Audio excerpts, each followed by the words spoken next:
I'm going to show you how to create dual tones and tritones colors. Photographs. And normally you'd kind of want a photograph with less things happening in the background, but these are what I could find for right now, so we're going to use these. Oh, right. So here's our image, and I'm going to bring up the channels.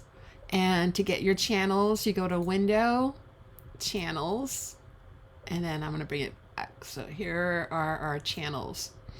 I have my channels connected to my layers because we're going to be working with using our layers.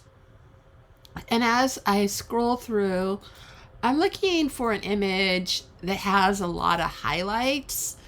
That's our goal. And, you know, I look through here, the red's all right, the green is a little darker, and the blue is just way too dark. So I'm going to choose the red. I'm going to click onto the thumbnail, hold down the Option key, and then go to my layer, and then use the Create New Fill and Adjustment layer. Click down and choose Solid Color. Now, before we choose a color, I really want to think about our color wheel and complementary colors. So I'm going to do an orange and blue combination. So the first color, I'm going to choose an orange.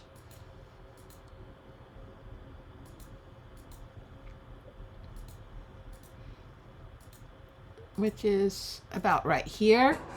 And then I press OK.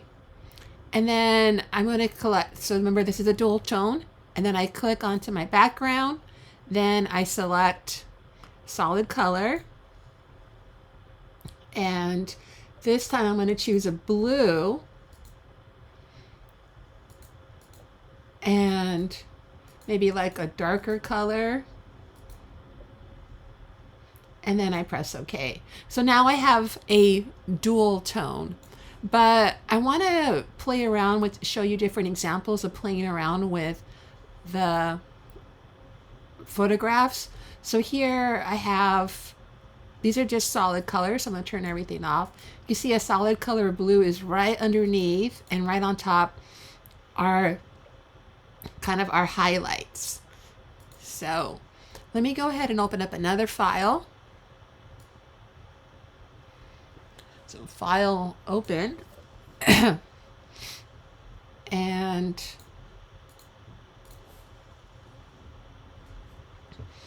open up this example here.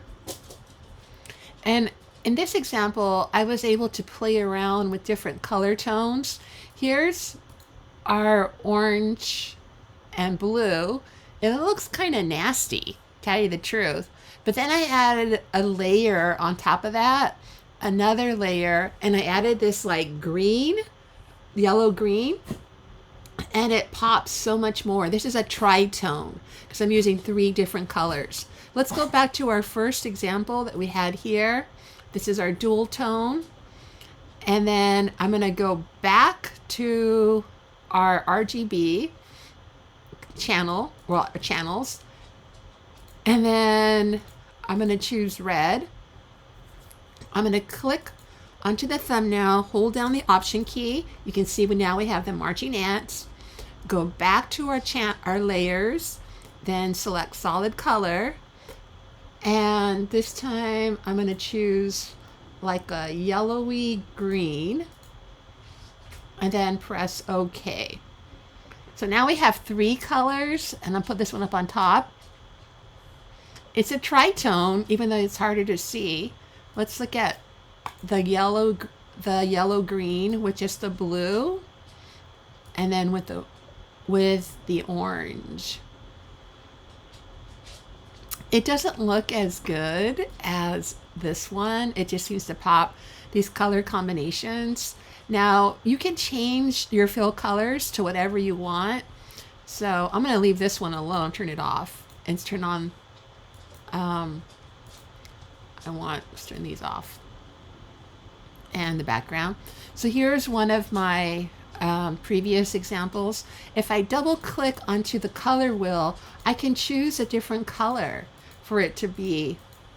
So to get those highlights, if I wanted to use this kind of red color and then have a solid green, we know that green and red work really well together, but these photos itself are just not really that great of an example. But maybe if you wanted to play with the levels or curves and bring it down some, but that is, so let's go back and create.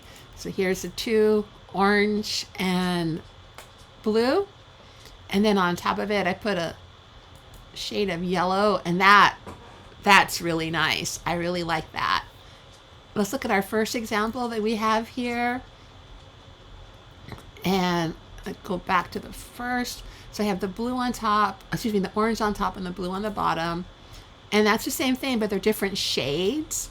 So if we want to play with the color of the orange, you know, darken it up a bit. So you can play around. This is a tritone.